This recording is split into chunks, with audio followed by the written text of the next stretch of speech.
no warning signs that I'm aware of. And it was a revelation that the White House had no intention of making public. President Bush was told in August that Osama bin Laden might be planning an attack involving the hijacking. Could have predicted. Nobody in our government, at least.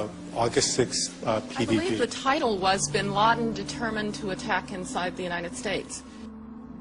70% of family members' questions were never answered during the 9/11 Commission report. Lee Hamilton and Thomas Keane said they were set up to fail. I mean, I'm a member of the Commission. It's a scam. It's absolutely disgusting.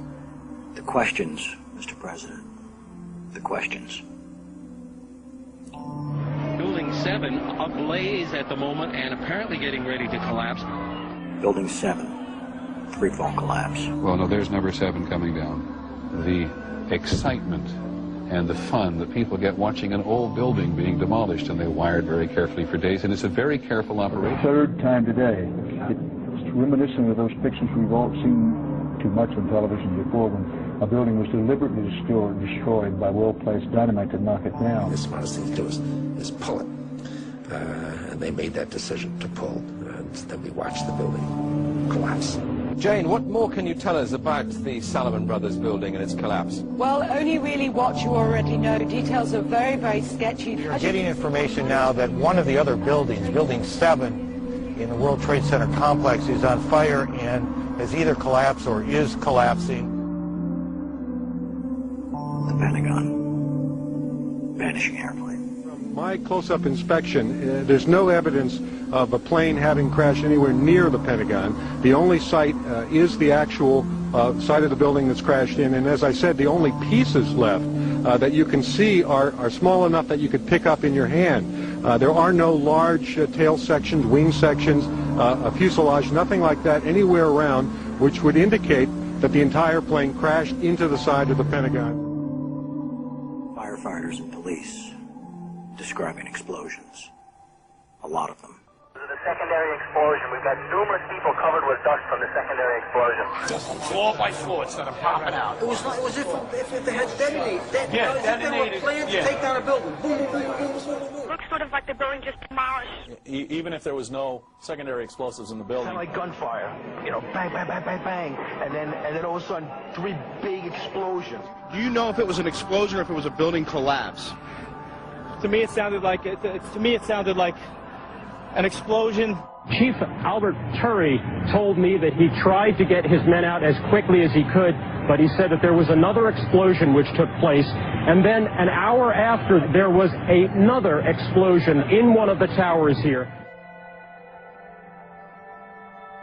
Sibel Edmonds, FBI translator, breaking her gag order.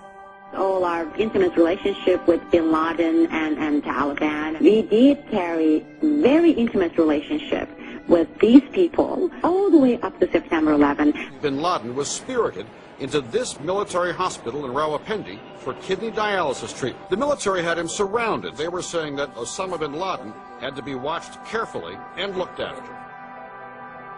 NORAD standing down. Where were the planes? On now to one of the eeriest moments amid the carnage of 9/11. A mysterious plane was seen flying right over the president's residence. The E-4Bs over New York and Washington, otherwise known as the Doomsday Planes. It has never been officially explained. Cell phones working at impossible altitudes.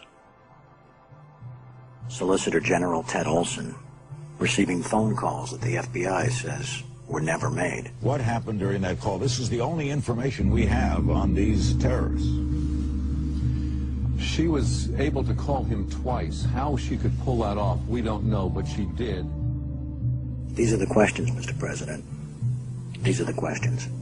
They go on and on. Good afternoon, Mr. President. I come to you today representing the families of the victims of September 11th, as well as millions of my fellow Americans. Hopefully by now you've had a chance to read my letter to you, 20 Minutes with the President, and if not, at least had its contents brought to your attention. We have questions, Mr. President. Lots of questions. A lot of them are detailed in my letter, but trust me, there are hundreds more questions. As my letter chronicles, sir, The 9/11 Commission itself says they were lied to, deceived, and essentially prevented from carrying out a real investigation. The people of the United States and the world demand the truth, sir. We have to continuously ask questions. That's what a patriot does. That's what a true American does. We ask questions. You, sir, have the power as well as the responsibility to initiate a truly independent congressional investigation into the events of 9/11 as well as its aftermath. We want our country back, Mr. President. Therefore, I'm not just calling on you and your team. I'm calling on each and every American citizen to wake up, stand up, and demand the truth. We're counting on you, Mr. President. Be on the right side of history.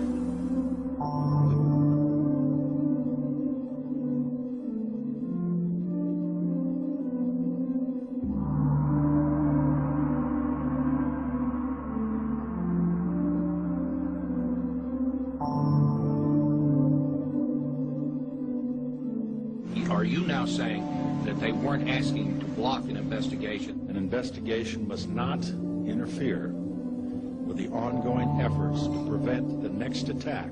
Senator Tom Daschle said last week that you called him several times and urged him not to investigate the events. Tom's wrong. He has, I think, in this case, let's say a misinterpretation.